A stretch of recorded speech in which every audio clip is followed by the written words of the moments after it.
I wrote this book, believe it or not, back in 2009, and it has really stood the test of time, but it did not include what we're going to go over today, which is a form of wheat that's gluten-free.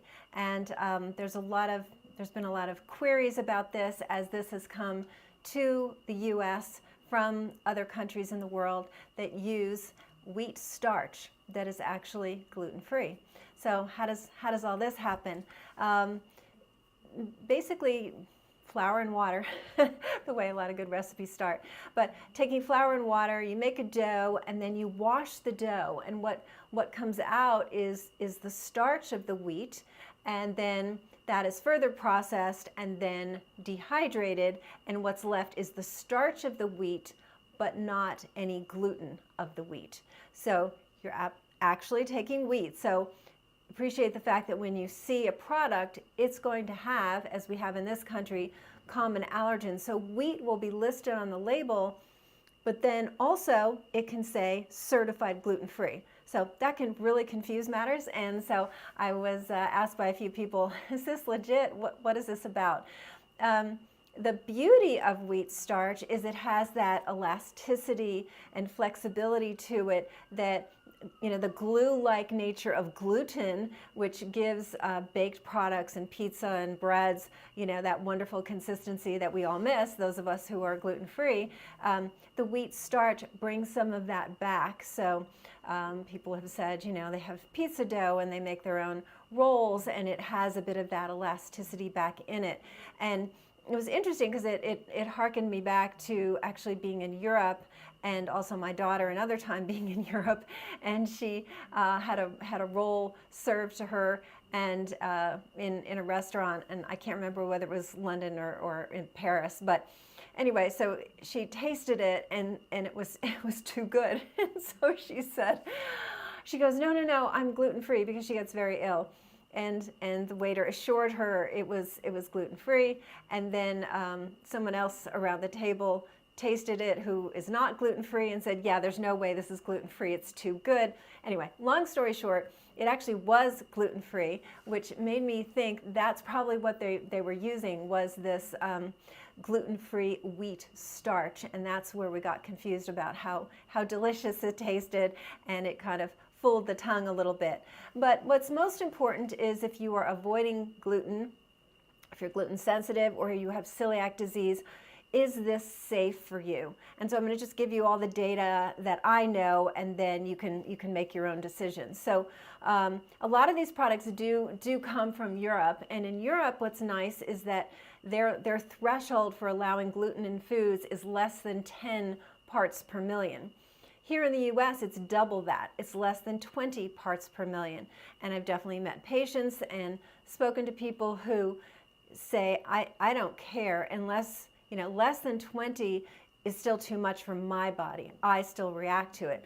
I have to know that there is zero gluten in this product. There's no ingredients in this product that have anything to do with gluten, and there's no possible cross-contamination. It is a big zero, and otherwise these people can react. So that's where we get into what is the testing of this. So we have the dough, and it's washed, and we're down to this powdery residue that's the starch in itself, and it's tested and said to fall within this less than 20 parts per million here in the US. But is that enough for you? And that's the question. So generally speaking, I'm not a fan of processed products at all, and there's a lot of gluten-free junk food out there.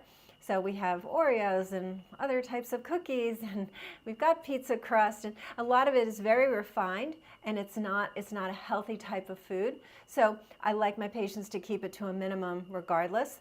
But if you're somebody who you don't find yourself to be highly sensitive, then what you have to do is make sure that it says certified gluten-free, because then you know that this company went there. They have to go through a lot more hoops to be certified, number one, and then so that due diligence they've had to go through shows they're very serious about it, and they're testing their product. Now here in the US, it will be less than 20 parts per million.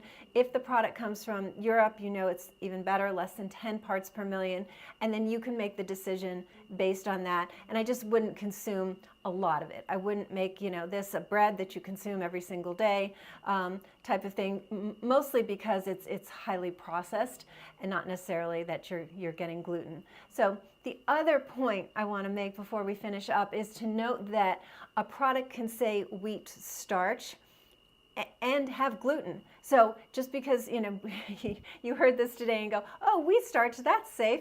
No, not necessarily. So remember, it can say wheat on the label. It can say wheat starch as an ingredient. But if it doesn't say certified gluten-free, then you literally are getting glutened. So you want to be very careful about that, because there's like a common potato chip brand that has wheat starch in it, and it has gluten. It is not certified gluten-free in any way, shape, or form. So, so not to confuse the issue, but the wheat starch, when it says wheat on the label and it also says certified gluten-free, you should be in the realm of what most products that are certified gluten-free and use grains, you should be in that sort of same safety realm. If you're a bit paranoid and over concerned, and I don't mean over concerned as in not necessarily concerned, because I'm in this camp. I don't want to be glutened and I don't like highly processed food. I would just say not to consume it unless it's your birthday and you've really missed pizza and you've tried some products like this before and you haven't had any ill effects.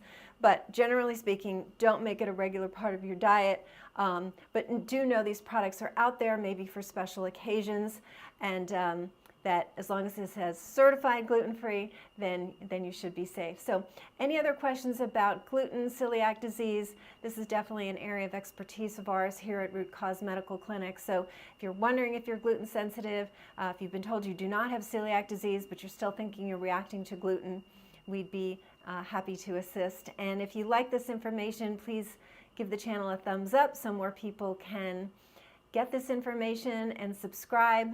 So again, more eyeballs can see it.